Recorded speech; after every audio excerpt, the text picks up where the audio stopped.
Olá, seja muito bem-vindo. Está no ar o Salto para o Futuro, um programa da TV Escola, canal da Secretaria de Educação à Distância do Ministério da Educação. Um dos grandes desafios da escola é construir uma pedagogia da variação linguística, que respeite as diferentes identidades sociais e as diversas culturas do nosso país, valorizando as variedades de línguas dos alunos. Hoje vamos discutir a diversidade linguística no Brasil e a escola. Participam desse último programa a professora da Universidade de Brasília, Stella Bortoni, a professora da Universidade Federal Fluminense, Cecília Goulart, e a professora do CAIC, Helena Reis, em Samambaia, Brasília, Lucineide Carvalho. Você também pode participar do Salto. É só ligar para 0800 21 6689. O nosso fax é 0, código da operadora 21 2232 3271. E o e-mail salto@mec.gov.br. Localizado em São Paulo, na cidade que concentra o maior número de falantes do português no mundo, o Museu da Língua Portuguesa recebeu mais de 1 milhão de visitantes em pouco mais de 2 anos de existência. Vamos conhecer agora parte da história desta antiga estação de trem, que abriga também um centro de valorização da língua portuguesa.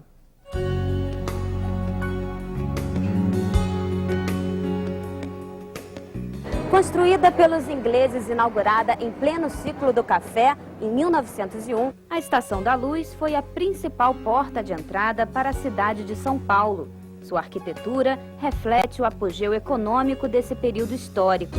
O prédio foi escolhido para abrigar o Museu da Língua Portuguesa. O Museu da Língua Portuguesa, ele nasce em 2001, quando os escritórios da CPTM, a CPTM é a Companhia Paulista de Trens Metropolitanos, mudaram do prédio da Estação da Luz. Então nós tínhamos aqui um espaço nobre, num prédio histórico da cidade de São Paulo, um prédio de referência para os paulistanos, e aí nasce essa ideia de implantação de um espaço cultural, de um centro cultural voltado à língua portuguesa.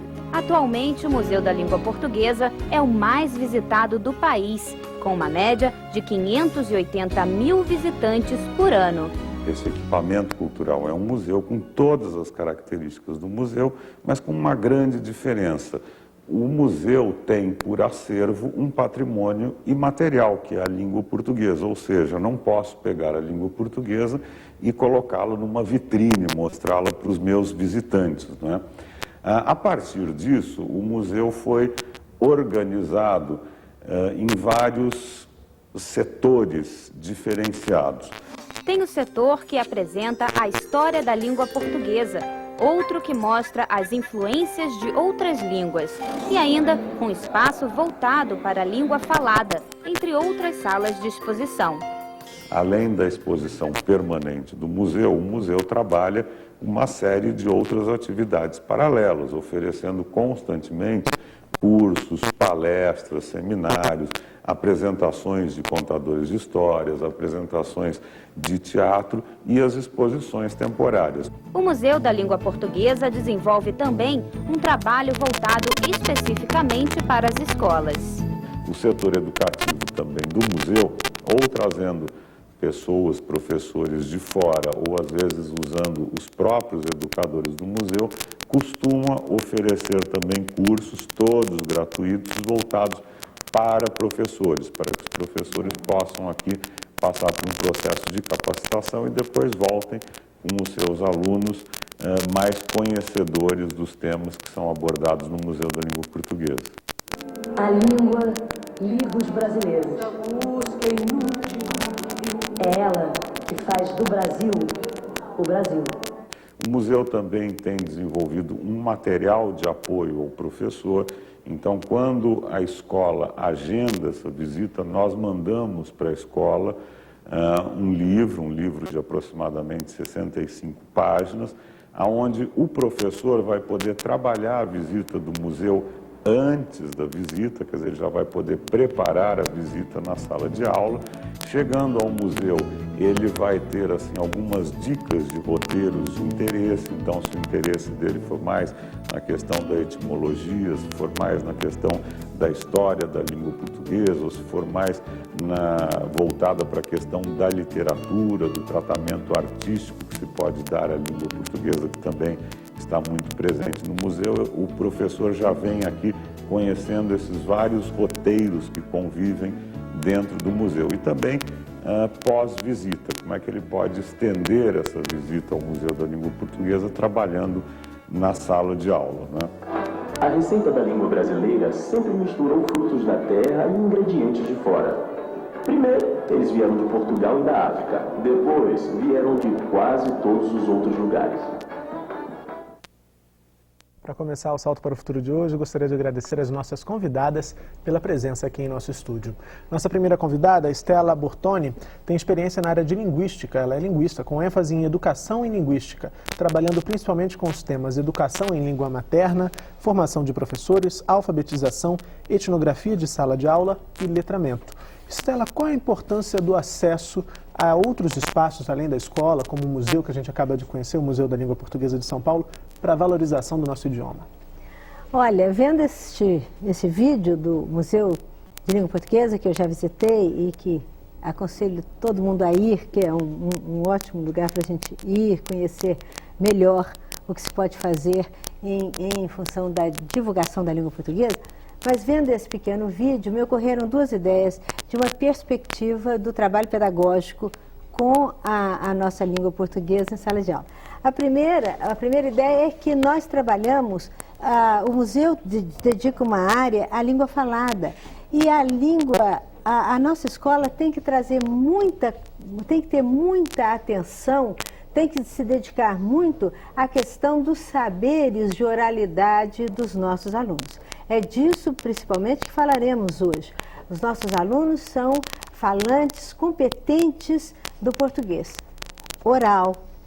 Então, essa é uma primeira dimensão. Uma outra dimensão, para a qual eu gostaria de chamar a atenção, é que este museu ou outros recursos podem ser usados para nós trabalharmos com os nossos alunos a sua reflexão sobre a língua que ele fala, a língua que ele ouve, a língua que ele lê nos diversos gêneros textuais a que ele tem acesso. Então, um museu é uma maravilha, mas quem não pode ir a São Paulo pode acessar o site do próprio museu, pode usar de outros recursos para que nós possamos enfatizar a reflexão do aluno, do estudante, a nossa reflexão em sala de aula sobre a língua que falamos. Nossa segunda convidada, Cecília Goulart, atua no curso de Pedagogia, no programa de pós-graduação em Educação e no programa de alfabetização e leitura da Universidade Federal Fluminense, a UF. A Cecília tem experiência na área de educação, com ênfase em ensino e aprendizagem da língua portuguesa, alfabetização e letramento, voltando-se principalmente para a educação infantil, o ensino fundamental e também para a educação de jovens e adultos. Cecília, esse é o quinto e último programa de uma série que pretendeu, e eu acho que conseguiu discutir bastante muitos aspectos interessantes da língua portuguesa, história da língua, enfim. E essa série que chega ao fim hoje também já coleciona algumas polêmicas. Um dos pontos mais polêmicos para os professores é a ideia de deixar de lado a perspectiva do certo e do errado no trabalho com a língua portuguesa. No entanto, a gente sabe que essa é uma prática que está muito ali arraigada ao cotidiano das escolas. Como é que é possível deixá-la de lado, então? É uma possibilidade de deixar essa prática do certo e do errado de lado, adotar o que a Stella colocou aqui no texto, né, da pedagogia sensível, né, do mesmo modo como nós precisamos ser sensíveis às diferenças entre as crianças, os jovens e os adultos, né, de várias maneiras, né, as diferenças que eles têm nos modos de ser, de sentir, de pensar, de falar, né? Nós também temos que ser sensíveis às várias possibilidades que eles têm de aprender. Não é? Nem todos aprendem pelo mesmo caminho. Então, isso é importante usar esses vários modos de aprender também como material de discussão, de reflexão, de pensar principalmente sobre os usos linguísticos. Então, quando a escola se fecha no certo e no errado, ela restringe muito as possibilidades de diálogo. Eu estou me lembrando aqui, nós terminamos na semana passada, no ProAlio, um curso de alfabetização, e uma professora, relatou que a filha, né, chegou em casa ainda com um ditado, né, de 10 palavras, e 6 palavras havia o C de certo, e 4 palavras, porque ela esqueceu um acento, trocou uma letra, era um C cortado ao meio certo. Então a mãe olhou aquele ditado, nossa, mas que coisa boa, você acertou bastante, foi muito bom o seu trabalho. Aí eu falei, não, mãe, meu trabalho foi muito ruim, porque meio certo é errado. Aí, quer dizer, sabe, então nós estamos discutindo justamente o certo e errado, como é que isso fica forte para a criança, né? Meio certo é errado. Nossa terceira convidada, Lucineide Carvalho, é professora alfabetizadora de ensino fundamental no Distrito Federal. Lucineide, quais são os principais desafios, as principais dificuldades para que as escolas trabalhem numa perspectiva da promoção da variedade linguística? O nosso principal desafio é fazer com que esses alunos consigam participar de forma eficiente, né, dos eventos sociais, que exigem oralidade, né, a questão da escrita, né? Então, a criança, muitas vezes, não tem oportunidade de utilizar esses meios, de estar em contato com esses meios.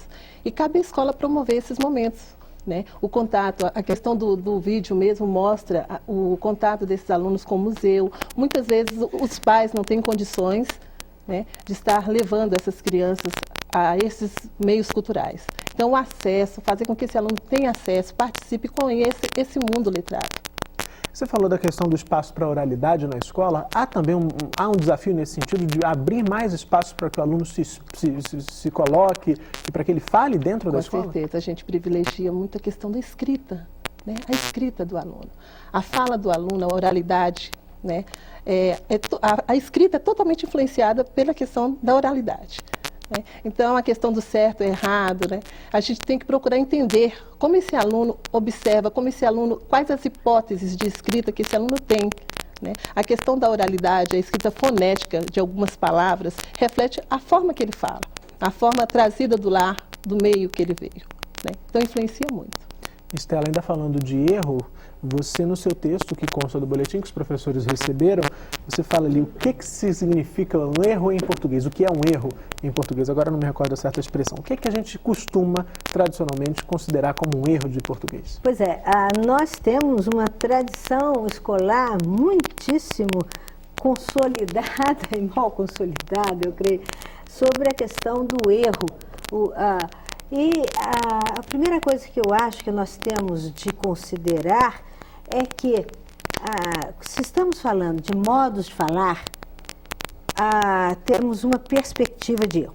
Se estamos falando de modos de escrever, temos outra perspectiva de erro. Porque a oralidade, a expressão oral, ela é muito mais flexível. O que nós temos qual é o nosso compromisso social quando nós estamos falando? Nosso compromisso social é atender a expectativa do nosso interlocutor. E vamos ser mais formais, menos formais, mais monitorados, menos monitorados, em função da circunstância, da situação de fala. Mas quando nós estamos tratando de modos de escrever, nós temos mais compromissos, por assim dizer. Nós ficamos mais presos a convenções. Começando pelas convenções da ortografia, mas a própria estrutura do texto, a textualidade, requer também normas próprias. Aí é que o aluno, o estudante, que já se sai muito bem na sua expressão oral, pode ser que ali ele não atenda a todas essas convenções, a todas essas normas. Então, nesse caso, é preciso que o professor promova a mediação, seja porque ele escreveu uma palavra com Z e deveria ter escrito com S, por exemplo, seja porque ele deixou de fazer uma concordância do sujeito com o predicado, seja qualquer outra coisa, faltou uma preposição diante de um pronome relativo, né? Coisas assim, o professor tem de intervir, tem de mostrar, tem de levar o aluno a refletir sobre aquele processo e dar oportunidade a ele de refazer o seu texto, é a refacção. E aí a Estela falou, Cecília, da mediação do professor. Gostaria de continuar nesse assunto com você. Como é que você imagina essa mediação do professor diante da situação que tradicionalmente seria ali diagnosticada como um erro de português cometido pelo aluno? A mediação do professor é fundamental, né, acho que nas várias situações de sala de aula, mas especialmente nessa, não é, o professor ele pode levar aquela criança a compreender que aquela realidade, né, com que eles estão lidando ali naquele momento, ela pode ser compreendida de outras maneiras, não é?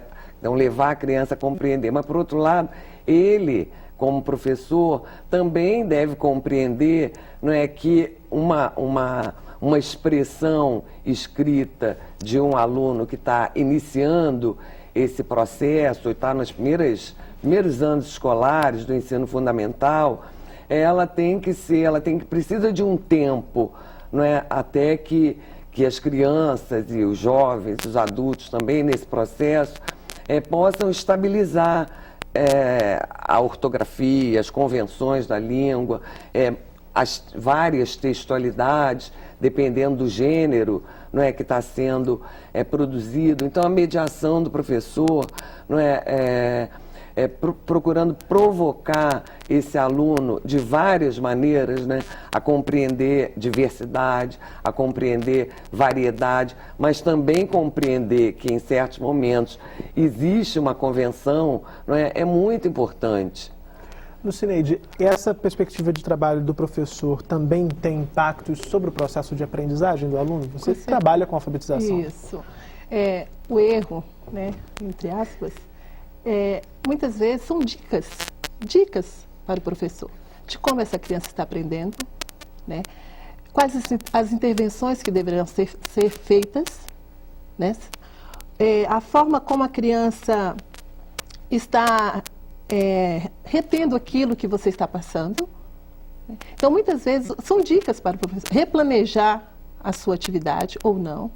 Então, são dicas. Então, a gente não deve menosprezar essas dicas, né? Se assim podemos chamar, não de erros, sim dicas, de um replanejamento, de uma reflexão, de uso, né? Então, isso aí são dicas. Eu vejo essas situações como dicas e não como erros. Ok. No próximo bloco, vamos acompanhar a visita de uma turma de alunos da Educação de Jovens e Adultos ao Museu da Língua Portuguesa. Salto para o Futuro volta já.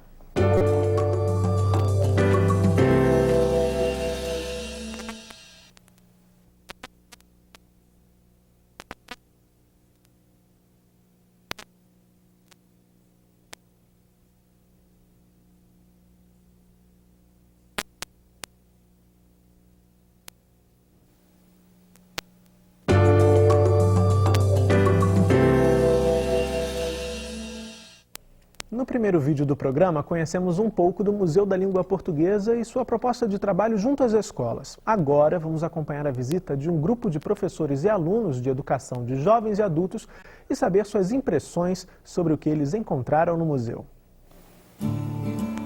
Alunos e professores de educação de jovens e adultos da Escola Estadual Antônio Cândido Baroni foram conhecer o Museu da Língua Portuguesa.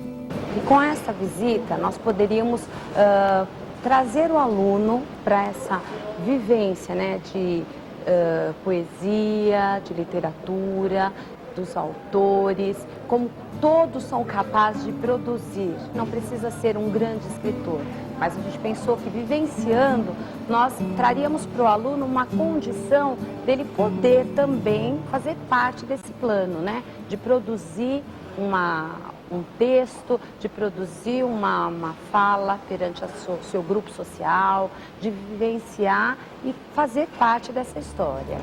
A visita ao Museu da Língua Portuguesa faz parte de um projeto que está mobilizando toda a escola neste ano de 2008. A nossa intenção é exatamente privilegiar o projeto dos 200 anos da vinda da família real para o Brasil. Então nós pensamos, ao elaborarmos o projeto, em fazer todas as visitas e pesquisas relacionadas à língua portuguesa. A questão da linha do tempo, de todo o processo histórico, a questão das palavras, dos vocabulários. Gargalhada tem o mesmo radical de gárgula, aquela figura monstruosa que servia para enfeitar as calhas dos telhados na Idade Média. Afogar, do latim offocare, apertar a garganta. A linha do tempo, que remete à história da língua portuguesa, foi um dos pontos que despertou o interesse do grupo. Eu falava para eles o seguinte, observem, mas sintam o cheiro, ouçam, né, as sensações que a vivência da visita ao museu poderia trazer a eles. Então isso termina, né, acaba culminando no meu trabalho mesmo em sala de aula. Porque o aluno ele questiona muito assim, onde eu vou usar isso? Onde que eu vou ver isso? Porque para ele é tudo muito imediato, né? Então a visita ao museu mostra ao aluno uma outra vivência, uma outra sociedade, que talvez não seja uma comunidade, melhor dizendo, que não seja aquele que ele esteja habituado, tá? E aí então ele percebe que tem um elo, sim. Então é um museu que, além de passar informações sobre a história da língua, sobre as influências da língua, vai também retratar a nossa diversidade cultural. Como a língua foi influenciando nessa diversidade cultural, aonde nós brasileiros somos absolutamente iguais, seja um brasileiro nascido no Rio Grande do Sul, nascido em São Paulo, no Rio de Janeiro, ou seja, todos os brasileiros que entram no Museu da Língua Portuguesa vão se conhecer um pouco melhor e se reconhecer dentro do museu. Tudo me surpreendeu, né? O som, imagens, né? Esse mundo de letras, né, que nós vimos, tudo foi encantador.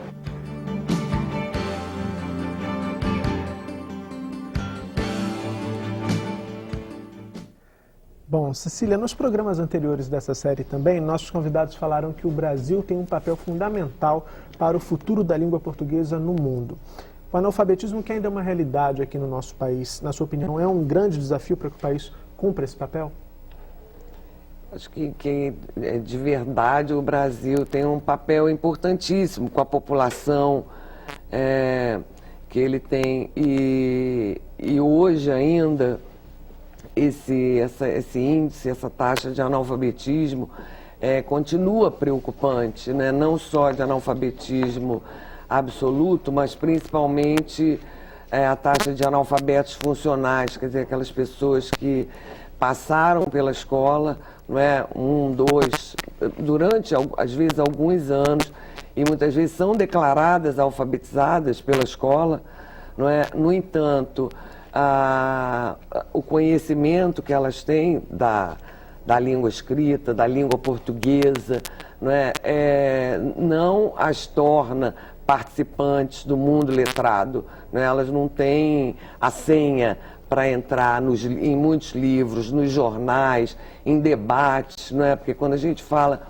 da língua escrita, quer dizer, tem a língua escrita que nós escrevemos e que nós lemos, mas também tem todo um atravessamento da língua escrita na nossa fala, no nosso modo de falar e também no nosso modo de compreender, não é? Uma pessoa que fala, que lê e que escreve, ela tem muitas marcas da língua escrita na sua oralidade.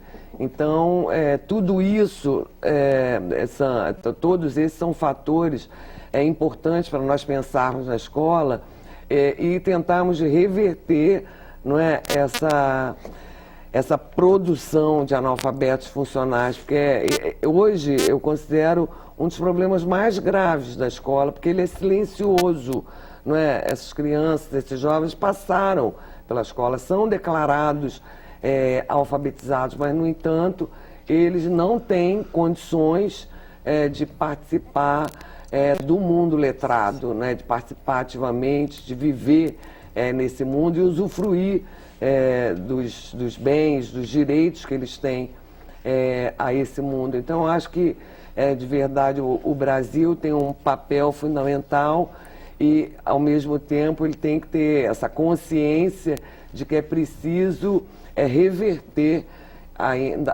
essa massa grande, né, de pessoas à margem da sociedade. Estela, no seu texto você também cita a questão das avaliações de desempenho escolar, né? Você cita inclusive o SAEB, a Prova Brasil e a Provinha Brasil, que as crianças estão fazendo agora em 2008. Essas avaliações governamentais recentes têm apontado para um desempenho insatisfatório ali na área de português. O que é que esses resultados demonstram e de que forma a escola deve trabalhar para revertê-los? Olha, esses testes são muito importantes. Eles começaram no final da década de 90. Até então, nós não tínhamos esses testes de âmbito nacional, esses sistemas de avaliação de âmbito nacional. E começamos a ter com o SAEB, depois Prova Brasil, agora tivemos a Provinha, estamos aplicando a Provinha Brasil. Mas o que vem de mais flagrante é que os nossos estudantes não conseguem ler com entendimento, eles não conseguem ter uma leitura produtiva. Isso é tão grave. Traduzindo só um pouquinho, desculpa te interromper. Eles não compreendem aquilo que estão lendo? Eles não compreendem o que estão lendo. Eles também têm dificuldades com matemática, muitas vezes, porque sequer compreendem os comandos para o exercício ali da matemática. O enunciado. O enunciado, certo? Isso vem ao encontro do que a colega falou. Quer dizer, a escola... o que a Lei de Diretrizes e Bases diz? Diz que o ensino fundamental, o principal objetivo dele é desenvolver a capacidade de aprender por meio da leitura e do domínio das operações básicas, etc.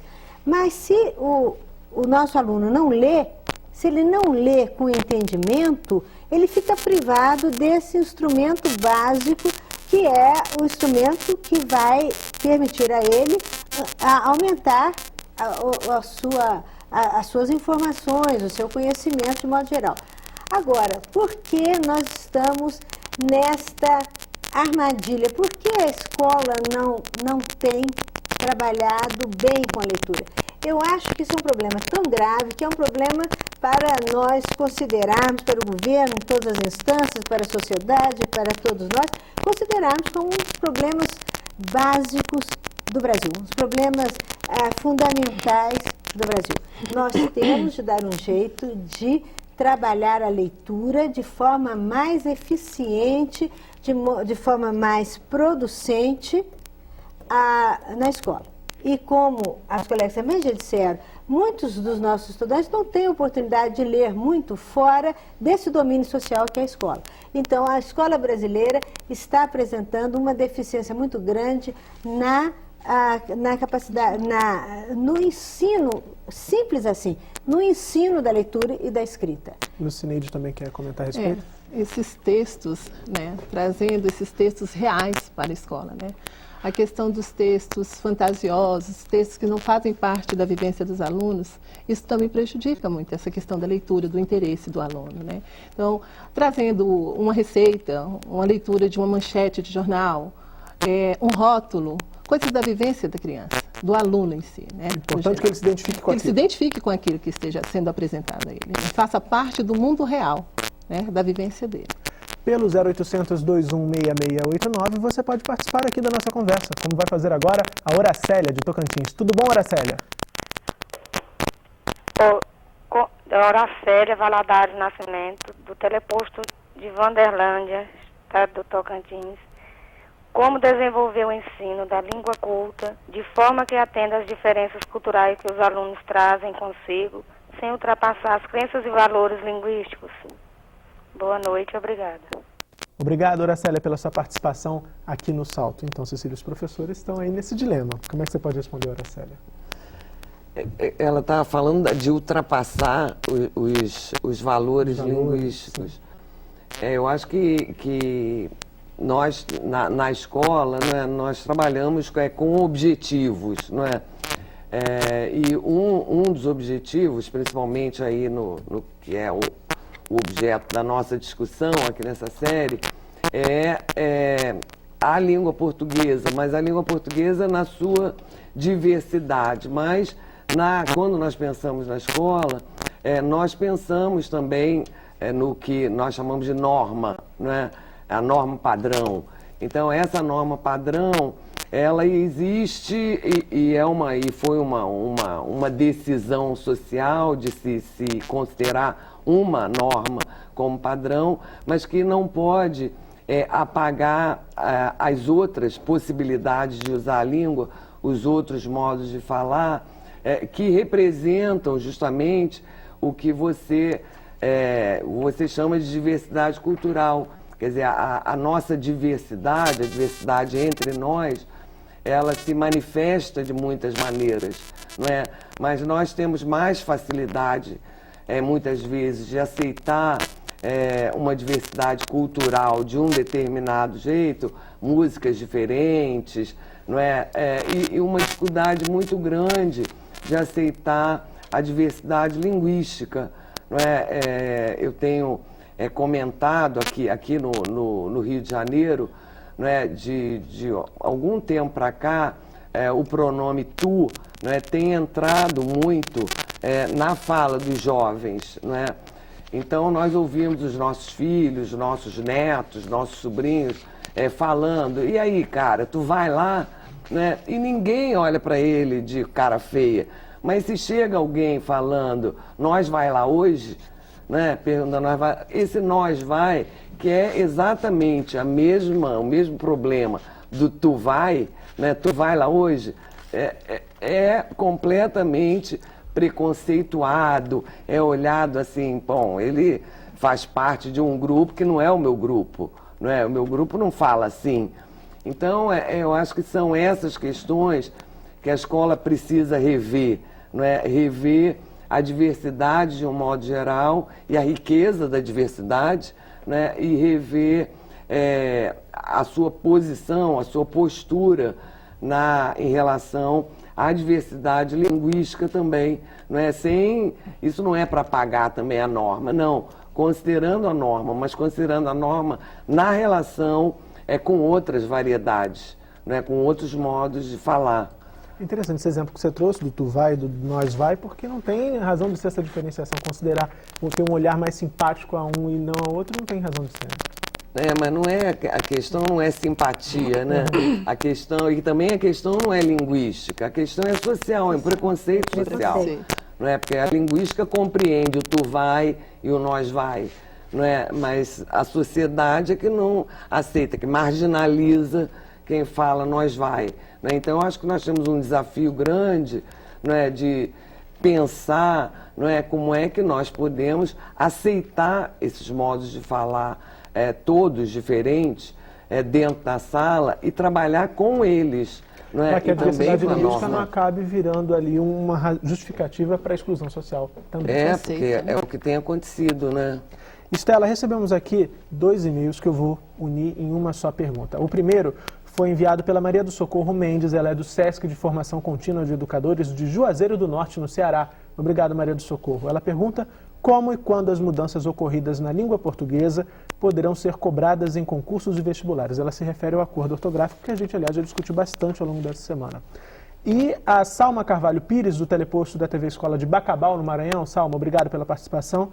Quer que você comente essas últimas modificações no nosso idioma. É um tema polêmico, eu falava do tema polêmico anterior com a Cecília, esse é mais um tema polêmico que a gente discutiu ao longo da série. Realmente é um bom tema para a gente até esclarecer algumas questões. Nós passaremos a adotar algumas modificações, tão somente na ortografia, tão logo o Presidente da República do Brasil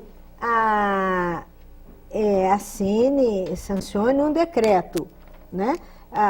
Então esse decreto é uma lei, é um decreto que vai ser, que depende ainda desta publicação, da assinatura e da publicação. E isso, há uma previsão no MEC de que esse decreto,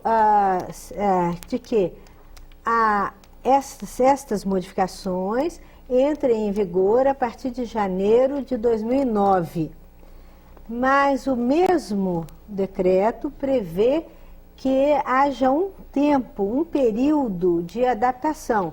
Até dezembro de 2011, então com um prazo de 3 anos, todos os trabalhos escolares, os vestibulares, os concursos públicos, em todas essas instâncias de produção escrita, o autor do texto não poderá ser apenado, não poderá perder ponto, porque se ele escrever com trema, porque agora já não vamos mais usar o trema. Então, se ele escrever com trema, ou escrever sem um trema, linguiça, por exemplo, hoje em dia escrevemos com trema. Linguística, por exemplo. Linguística, nós que usamos muito essa palavra, toda hora temos lá que colocar o trema. Então, se aquele indivíduo escrever com trema ou sem trema, isso não deverá se configurar como um erro de ortografia. Esse prazo é até o final de 2011, após o que nós já teremos tido um tempo de nos acostumar com essas mudanças, que não são muitas. Elas afetam menos de 1% do vocabulário da língua portuguesa, do total de palavras da língua portuguesa. Ok. Depois do intervalo, a gente vai continuar o debate sobre a diversidade linguística no Brasil e a escola. Daqui a pouco a gente volta com o Salto para o Futuro.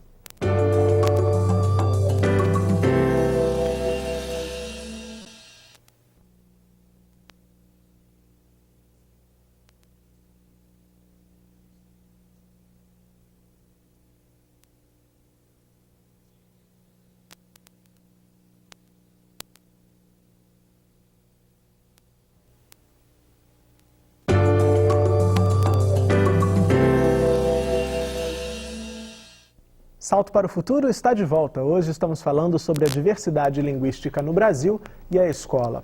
Lucineide, nós recebemos um fax enviado pela Kátia Fonseca, do Polo de Tecnologia de Guapimirim, aqui no Rio de Janeiro. Kátia, obrigado pela participação. Ela quer saber como trabalhar com os alunos que chegam ao 6º ano do ensino fundamental mal alfabetizados. Kátia, uma boa pergunta. É a nossa realidade de professor de escola pública. É uma realidade que a gente vê presente nas nossas classes lotadas, né, classe com 30 a 40 alunos. E eu vejo que, eu não tenho uma resposta assim, né, para falar certamente o que devemos fazer, mas eu creio que o professor deva olhar esse aluno, fazer a leitura de vida desse aluno. Quem é esse aluno? Quem é esse aluno que ele está trabalhando? Conhecer a história de vida desse aluno, a linguagem, respeitando a sua linguagem, a sua cultura, a sua expressão, a sua oralidade. São momentos que o professor pode estar intervindo, entendeu? O método que a gente utiliza, o nosso programa em si, é o nosso aluno. O nosso aluno nos dá dicas do que ele precisa, das intervenções, as hipóteses que ele traz de leitura, as hipóteses que ele traz do seu conhecimento matemático também. Então, tudo isso nos remete a conhecer esse aluno e saber de onde devemos partir, né? Então, eu acho que, vejo dessa forma, que devemos conhecer esse aluno e procurar promovermos estratégias para atendê-lo. No caso das nossas escolas, nós temos projetos interventivos, né?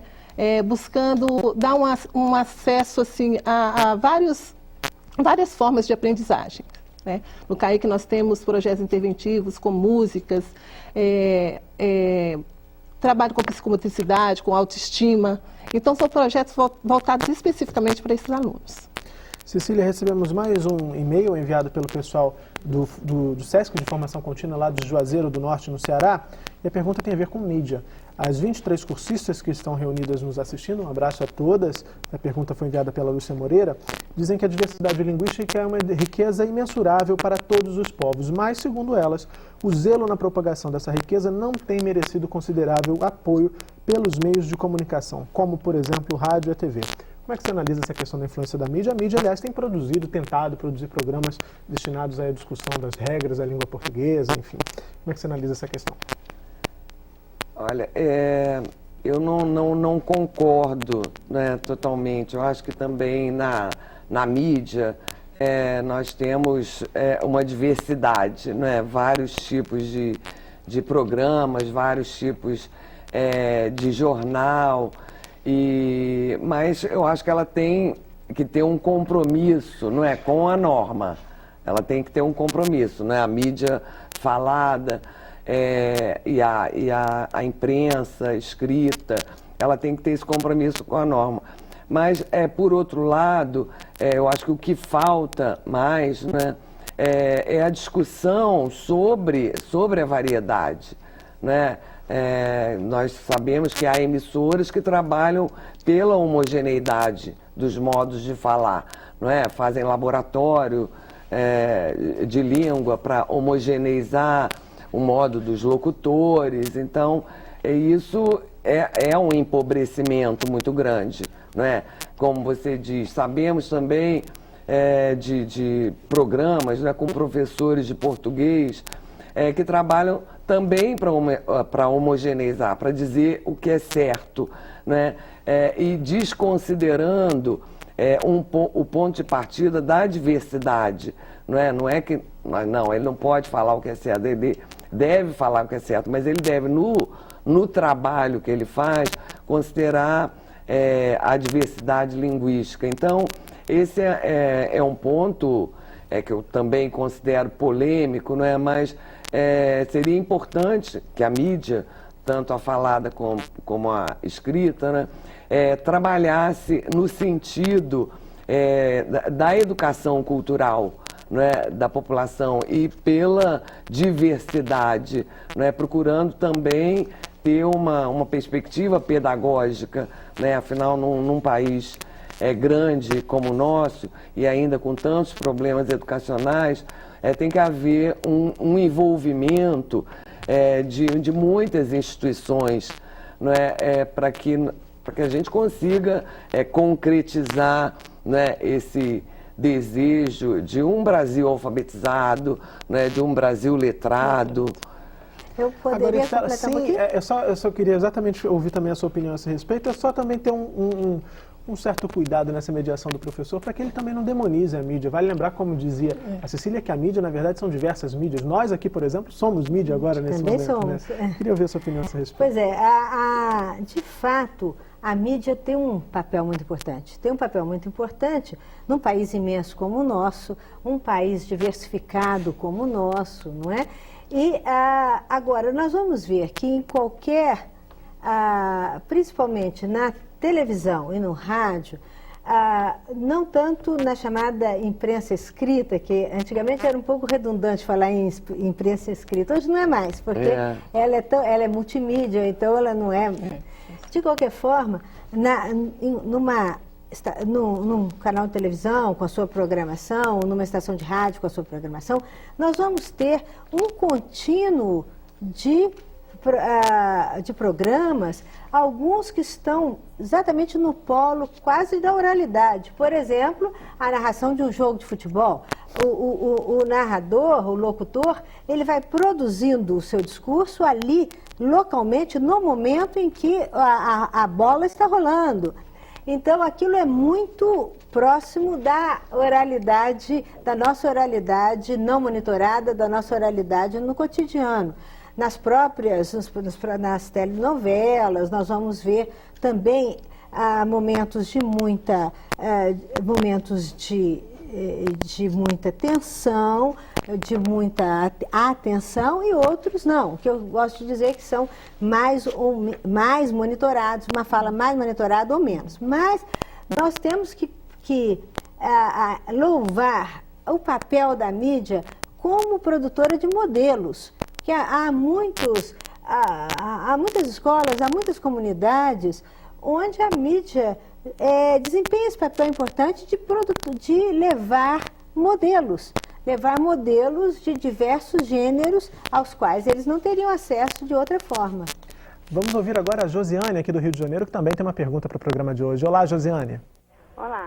Eu gostaria de saber como trabalhar com alunos a leitura de livros, já que expressam dificuldade na interpretação e porque nas séries iniciais ocorre a aprovação automática. Obrigada, boa noite.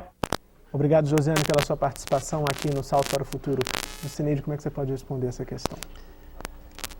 Essa leitura, nós podemos levar vários tipos de leitura também, né? A gente não pode pensar apenas no texto em si, né? Tem diversas formas desse aluno estar lendo. as leituras imagéticas, são imagens, são rótulos. Muitas vezes as crianças não sabem ler, mas tudo o que a gente apresenta voltado para a leitura, que é do conhecimento dela, ela consegue ler.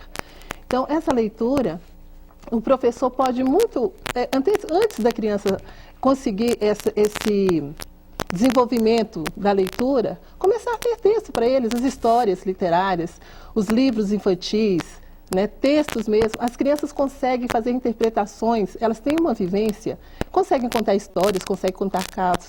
Então isso aí é feito, não podemos menosprezar esse conhecimento, ela já traz consigo esse conhecimento. Conta história, tem as músicas conhecidas, cantigas de roda, né, elas ensinam também.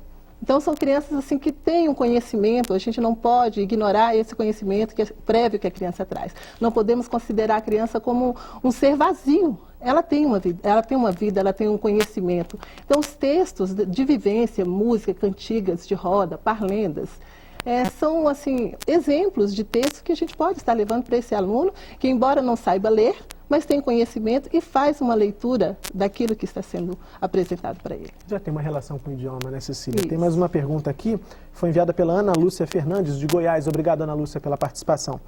Ela quer saber, na prática da alfabetização, como o professor pode aproveitar a diversidade linguística dos alunos sem correr o risco de alimentar preconceitos ou criar estereótipos. Eu acho que a melhor forma de aproveitar essa diversidade é possibilitar atividades em que as crianças possam falar, né, possam conversar, possam falar dos seus mundos, do que elas gostam, do que elas não gostam, e numa expressão livre, não é assim que tem alguém monitorando, cuidando. Olha, não é assim que se fala, é assim, com uma fala toda interrompida, não é preocupada mais com essa correção.